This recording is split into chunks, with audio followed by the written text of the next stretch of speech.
तो चलिए आज बात करते हैं मन्नू भंडारी के एक बहुत ही मशहूर उपन्यास आपका बंटी की।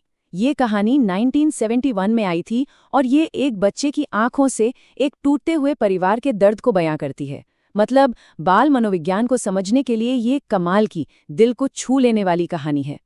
और ये उपन्यास ना एक बहुत ही चुभने वाला सवाल पूछता है, एक बच्चे बंटी की नज़रों से।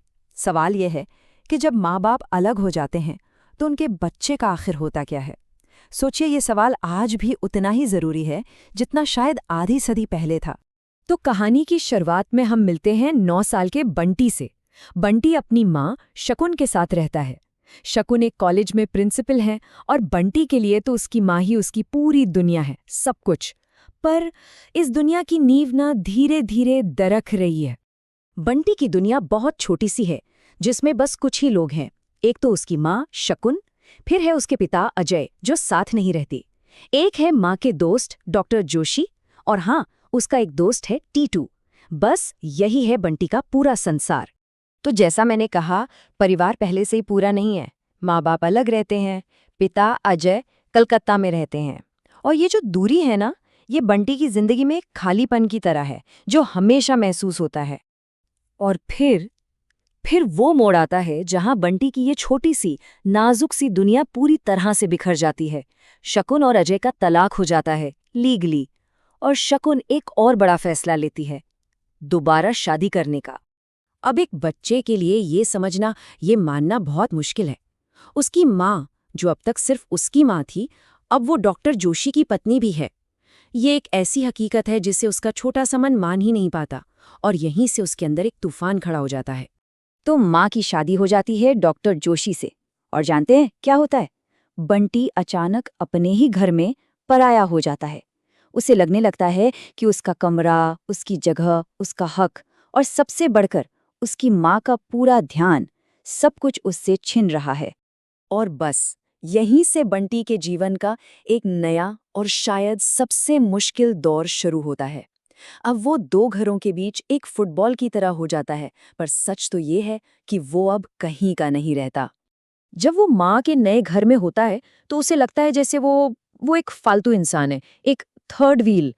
और जब उसे कलकत्ता पिता के पास भेज दिया जाता है तो वहां भी वो बस एक मेहमान होता है। मतलब न वो इस घर का रहा, न उस घर का, कहीं भी वो फिट नहीं हो पाता। उपन्यास में एक लाइन है जो इस हालत को बहुत अच्छे से बताती है। बंटी को लगता है जैसे वो एक गेंद है जिसे एक कोर्ट से दूसरे कोर्ट में फेंका जा रहा है। वो अब एक बच्चा नहीं, बल्कि अपने माँ बाप के लिए बस एक सामान बन गया है जिसे अपनी सहूलियत के हिसाब से यहाँ वहाँ किया जा रहा है। और देखिए, जब अंदर का दर्द बहुत ज्यादा बढ़ जाता है ना, तो वो बाहर कहीं ना कहीं तो निकलता ही है। बंटी का दुख, उसकी तकलीफ अब धीरे धीरे एक विद्रोह का, एक बगावत का रूप लेने लगती है। ये बगावत शुरू होती है खामोशी से। बंटी एकदम चुप हो जाता है, अपने ही अंदर सिमट कर रह जाता है, उदास। एक तरह से ये मदद के लिए उसकी पहली खामोश आवाज थी। पर जब घर में उसकी इस खामोशी को कोई नहीं समझता तो ये तूफान स्कूल में नजर आने लगता है। उसका बर्ताव खराब होने लगता है, वो पढ़ाई में पीछे रहने लगता है, सब कुछ बिगड़ने लगता है। पर यहाँ एक सवाल उठता है, उसके आसपास जितने भी बड़े थे वो सब उसके बिगड़ते बर्ताव को तो देख रहे थे, पर क्या किसी ने ये देखने की कोशिश की कि इस बर्ताव के पीछे दर्द कितना गहरा है, वो अकेलापन कितना है? शायद नहीं। और फिर कहानी के आखिर में बड़े लोग मिलकर बंटी की समस्या का एक समाधान निकालते हैं। एक ऐसा हल जो उनके लिए तो बहुत आसान था, पर बंटी के लिए नहीं। देखिए होता क्या है, शकुन अपनी नई शादीशुदा जिंदगी में मगन है, अजय भी अपनी एक नई दुनिया बसा रहा है। अब दोनों के लिए बंटी एक बोझ जैसा है, एक असुविधा। तो फाइनल सोल्यूशन क्या निकलता है? यही कि बंटी को एक बोर्डिंग स्कूल भेज दो, वो रास्ते से हट जाएगा।